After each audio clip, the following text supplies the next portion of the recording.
अस्सलाम वालेकुम नाजरीन, आप देख रहे हैं JN न्यूज़ और मैं हूं आपकी होस्ट रुबीना चौधरी।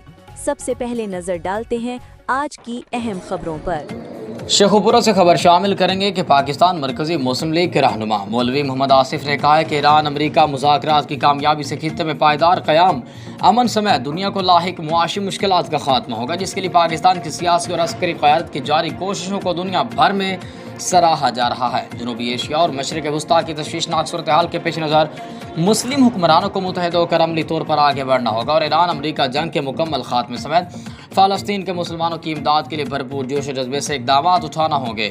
मसला फ़लस्तीन को हर प्लेटफॉर्म पर उजागर किया जाए ताकि इसराइली जारियत के शिकार फ़लस्तीन के मज़लूम मुसलमानों की दादरसी मुमकिन हो सके। मौजूदा हालात में आलमी दुनिया के मुसलमानों पर जुल्म बरबरियत पर मुसलसल खामोशी तौहीन इंसानियत है।